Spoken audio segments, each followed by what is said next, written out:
always imagined that moving to the suburbs would solve everything: quiet streets, decent schools, and a backyard spacious enough for my son, Max, to run around without the chaos of city noise or blaring sirens. I pictured a community that wouldn't pity us, just give us room to breathe, a place where managing his diabetes wouldn't feel like a constant battle. But all it took was one plastic cooler, one box of insulin, and one woman with too much time and an unhealthy obsession with rules to rip apart that fragile hope in the most heartless way possible. It happened on an ordinary Wednesday morning. After a sleepless night of checking Max's blood sugar and a hurried breakfast before his first summer camp session outdoors, I packed his backup insulin pens into a red medical cooler. The cooler was clearly labeled with a prescription sheet rubber banded to it, and I placed it in the HOA gym's shared fridge just for an hour, long enough to grab new glucose sensors from the pharmacy and swing back. I never imagined that in that brief window, everything would fall apart. When I returned, the fridge door hung open, the cooler was missing, and a note in loopy, overly neat handwriting was taped to the shelf: unmarked chemical container removed for safety. HOA regulations prohibit unsanctioned storage of pharmaceuticals in communal areas. My stomach sank. I bolted to the trash bins behind the gym, and there it was: Max's medical lifeline, lid flipped open, insulin pens baking in the sun like forgotten trash. Standing nearby, phone pressed to her ear, was Lisa, decked out in that ridiculous reflective vest she'd ordered online, her eyes glinting with fake panic and a hint of smugness. "Yes, I'm reporting a safety violation," she barked into the phone.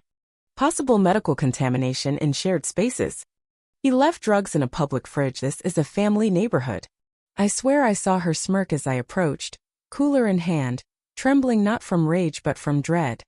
Max's blood sugar had been teetering on the edge of a drop all morning, and that cooler was our backup plan, our just in case. Now it was ruined, all because Lisa decided her version of safety trumped my son's survey vow. When I confronted her, voice shaking, and said, "That was insulin you threw out, me kid's medication," she didn't hesitate. She folded her arms and snapped, "You should store controlled substances at home. That fridge is for drinks and snacks, not drugs."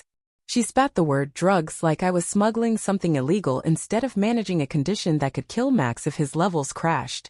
Before I could argue, the police Aravech called them before I even got back. There I was, explaining to an officer why I'd used the community fridge for life-saving medication while Lisa waved her arms behind me, ranting about hazardous materials and suspicious behavior. The officer turned to me and asked, "Do you have proof of what was in the cooler?" As if I should have anticipated someone rummaging through my son's supplies and treating them like contraband. I wanted to scream that she'd crossed every moral line, but Max needed me steady. So I showed them the pharmacy app, yesterday's pickup receipt, prescription history, even the numbers still clinging to the mangled cooler lid.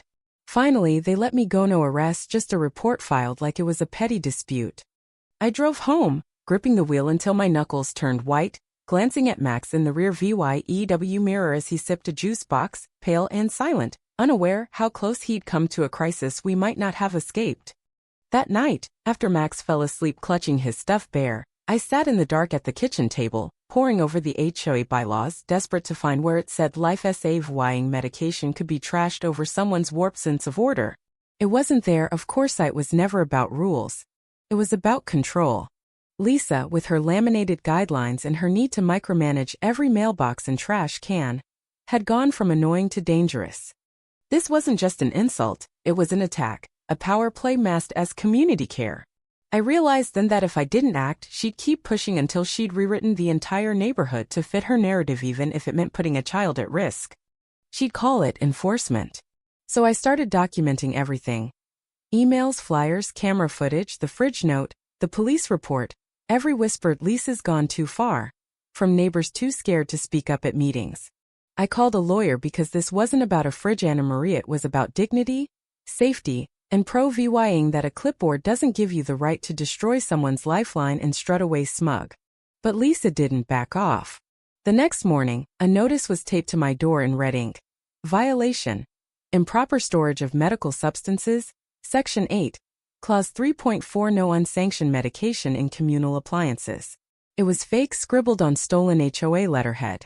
This wasn't ignorancy, it was war dressed up as duty.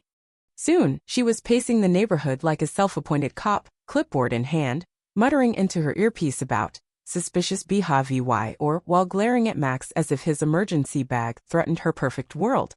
Then came the flyers color-printed, stuffed in mailboxes, screaming, "Is your neighbor storing unapproved medication?" with a stock photo of a prescription bottle and a backpack, listing signs like frequent fridge use and labeled coolers, all aimed at me. Misinformation spread fast. 2 families stopped letting their kids near Max, citing health concerns. A guy I barely knew cornered me by the mailbox, asking if I was using experimental drugs. When I confronted Lisa, demanding she stop, she smiled like a predator and said, "If you've got nothing to hide, why so defensive?" I filed a complaint with the HOA, but they sent a vague letter about reviewing the situation. It hit me then. This wasn't just Lisa, it was the HOA enabling her, a board too lazy or complicit to challenge her reign. She escalated. One day at the park, as Max and I checked his blood sugar, Lisa showed up, loudly telling parents that certain medical procedures might not suit shared spaces, prompting a mom to scoop up her kid and leave. The final straw was an HOA letter claiming my property was under behavior oral review EW for creating an atmosphere of medical instability, signed by Lisa and the absent president, Tom, who let her run everything. That's when I called an attorney specializing in disability discrimination.